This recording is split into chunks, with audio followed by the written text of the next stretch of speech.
দেখেন আমি যে শব্দগুলো লিখেছি flora, floral, florist, flora culturist, Florida কিংবা ইতালির বিখ্যাত ফ্লোরেন্স শহর, ফ্লোরেন্স কিংবা ফ্লার ডি লিজ। দেখেন আপনি সবগুলো শব্দে যখন ফ্লোরা পাচ্ছেন, আপনি কল্পনা করেন আপনি ফ্লাওয়ার। এখন এই ফ্লাওয়ারকে যখন আপনি কল্পনা করছেন, এই ফ্লাওয়ার থেকে আপনি বাদ দেন, বাদ দিলে কি পান? ফ্লোরা। এখন এই ফ্লোরা পাইলেই বুঝবেন ফ্লাওয়ার অর্থ। খেয়াল করেন, তার মানে ফ্লোরা মানে কি? এখন এই ফ্লোরা বললে আপনি বলবেন ফ্লোরা জানি না, কিন্তু ফ্লোরা অ্যান্ড ফৌনা নামে একটা শব্দ আছে, একটা ফ্রেজ আছে ফৌনা। এখন এই ফ্লোরা অ্যান্ড ফৌনা মানে কি? আবার প্রশ্ন বেশি করলে উত্তর বেশি পাবেন, এই জন্য প্রশ্ন করা। দেখেন ফ্লোরা অ্যান্ড ফৌনা, এটার ভালো বাংলা হলো প্রাণী জগৎ কিংবা জীব জগৎ। এবং এই জীব জগৎ এটা হলো, আমি আপনাকে একটা ফ্রেজ পড়াইলাম। এখন ফ্লোরা মানে কি? এই ফ্লোরা মানে আমি বলছি ফুল অর্থ দিবে। অর্থাৎ রোমান সাম্রাজ্যে কিংবা রোমান যে মিথোলজি, সেখানে বলা হয়েছে ফ্লোরা হলো উদ্ভিদের দেবী আর ফৌনা হলো প্রাণীর দেবী। অর্থাৎ ফ্লোরা অ্যান্ড ফৌনা মিলিয়ে সেখান থেকে অর্থ করা হয়েছে জীবজগৎ। অর্থাৎ আমি মূলত আজকের যে আলোচনাটা, আজকের যে ক্লাসটা, সেটা মূলত ফ্লোরা নিয়ে, মানে এই ফ্লোরা, এই ফ্লোর যে ধাতুটা, এই যে রূপটা, এটা নিয়ে।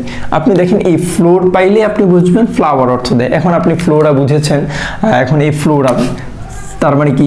পুষ্প সম্পর্কিত ব্যাপার, পুষ্প সম্বন্ধীয়, আপনি এইভাবে অর্থ। কিংবা আমি লিখলাম পুষ্পময়, পুষ্প শোভিত, এখান থেকে আপনি ফ্লোরা মানে আমি মূলত আজকে যে পুষ্প, এই পুষ্প নিয়ে আলোচনা করলাম, ফুল নিয়ে। এখন এই আইএসটি মানেই হলো কর্তা বুঝাবে। এখন এই কর্তাটাকে যিনি ফুল চাষ করে, তার মানে পুষ্প চাষী, এখান থেকে আমি আবার দেখেন কালচার, এই কালচার শব্দটা আমি আলোচনা করেছি। কাল্ট থাকলে চাষ অর্থ দেয়, এটা নিয়ে। আইএসটি ব্যক্তি, তার মানে ফ্লোরিকালচার, ফ্লোর মানে ফুল, কালচারিস্ট, তার মানে তাও আমি লিখতে পারি পুষ্প চাষী, ফ্লোরিকালচারিস্ট। আচ্ছা, এখন আসি ফ্লোরিডা। এই ফ্লোরিডাকে আপনি যখন কল্পনা করেন, তখন আপনি ভাবছেন যে ফ্লোরিডা, এই ফ্লোরিডা তো হলো মার্কিন যুক্তরাষ্ট্রের একটি বিখ্যাত শহর, ঠিক না? কিংবা ফ্লোরিডার সেই সৌন্দর্য, সেই রূপ লাবণ্য, সেই চেহারা চিরচেনা সুন্দর, সেটা আপনার চোখে ভাসছে। এখন কথা হলো, এই ফ্লোরিডাকে কেন ফ্লোরিডা বলা হয়? এই মার্কিন যুক্তরাষ্ট্রের যে শহরটি, এই অঙ্গরাজ্যটি, এটি কেন ফ্লোরিডা নামে পরিচিত? আমি শুরুতেই আপনাকে বলেছি, ফ্লোরিডা থাকলে ফ্লাওয়ার অর্থ দেয়, ফুল অর্থ দেয়। এখন এই ফুলটা কি? এই ফ্লোরিডাতে ফুল। আবার আপনার প্রশ্ন হলো, ইতালিতে বিখ্যাত যে শহর, এই শহরটা হলো ফ্লোরেন্স।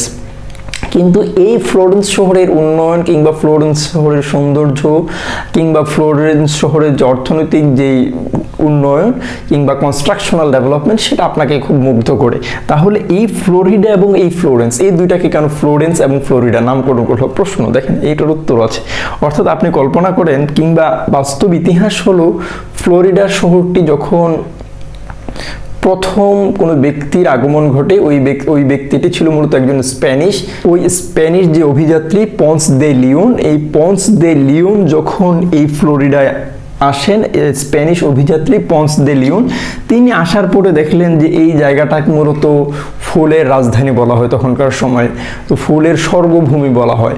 তো এই পন্স দে লিওন স্প্যানিশ অভিযাত্রী, তখন তিনি এই ফ্লোরিডাকে এই ফুলের রাজ্য কিংবা স্বর্গরাজ্য দেখে তখন তিনি নামকরণ করলেন এই জায়গাটাকে ফ্লোরিডা। এর আগে অন্য কোনো নাম ছিল, এটা নিয়ে আমরা আজকের আলোচনায় আনছি না, যেহেতু আমরা ফ্লোরিডা নিয়ে, ফ্লোরিডার ইতিহাস আজকের আলোচনার বিষয় না। ঠিক তেমনি ফ্লোরেন্স, এই ফ্লোরেন্সকে কেন ফ্লোরেন্স বলা হয়?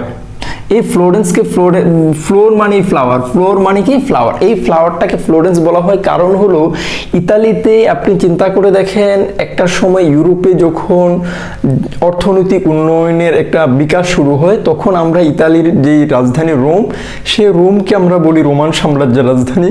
সেখান থেকে এই অর্থনৈতিক উন্নয়নটা বৃদ্ধি পাওয়ার কারণে এই অর্থনৈতিক উন্নয়নের অভাবনীয় মাত্রার কারণে তখন ইতালির এই ফ্লোরেন্স শহরকে ফ্লোরেন্স শহর হিসেবে নামকরণ করা হয়। দেখেন আপনি ফ্লোরেসেন্স এই ESCENC এটা নিয়ে একটা ভিডিও বানিয়েছি, অর্থাৎ এটা থাকলে ক্রমবর্ধমান বৃদ্ধি অর্থ দেয়। বৃদ্ধি কি বৃদ্ধি? এটা হলো ফুলের বৃদ্ধি, ফ্লোরেসেন্স। বৃদ্ধি যখন অর্থ ধরবেন তখন আপনি অর্থ করতে পারেন যে ফ্লোরেসেন্স মানে হলো পুষ্প বিকাশ, পুষ্প বিকাশ, কিংবা আপনি বলতে পারেন ফুল ফোটা, তার একই অর্থ। তার মানে আপনি চিন্তা করে দেখেন, আপনি এইখান থেকে ফ্লোরেসেন্স না বলে আপনি এটা F সিরিয়ালে পড়লেন অভিধানে, আবার ইংরেজিতে আবার যখন আপনি E সিরিয়ালে যাবেন তখন দেখবেন ই ফ্লোরেন্স, তার মানে EFটা হলো প্রিফিক্স। তার মানে EF প্রিফিক্সটার কাজ হলো বিকাশ অর্থ দেয়, বাহির অর্থ দেয়, আউট অর্থ দেয়। তার মানে আপনি দেখেন এই ফ্লোরেন্স কিংবা শুধু ফ্লোরেন্স এই দুইটার একই অর্থ, এটা হলো পুষ্প বিকাশ। এখন ইংরেজিতে আরেকটা ফ্রেজ পাবেন ফ্লার ডি লিজ। এই ফ্লার ডি লিজ যখন আপনি পাবেন তখন এই ফ্লার ডি লিজ মানে কি দেখেন এখানেও মূলত এটার রুটটাও মূলত ফ্লার ডি লিজ, যেই শব্দটা এই শব্দটার রুটটাও মূলত এখান থেকে এসেছে। আপনি ফ্লার ডি লিজ যখন পড়বেন মূলত এই ফ্রেজটা দ্বারা মূলত আপনার লিলি ফুলকে বোঝায় কিংবা কোনো পদ্ম ফুলকে বোঝায়, অর্থাৎ ফ্লার ডি লিজটাও আপনি এই ফ্লোর থেকে বুঝতে পারবেন। আমি আপনাকে বলবো শুধু আপনি ফ্লোর ধাতুটাকে মনে রাখেন, ফ্লোর রুটটাকে মনে রাখেন, ফ্লোর মাদ্রাটাকে মনে রাখেন।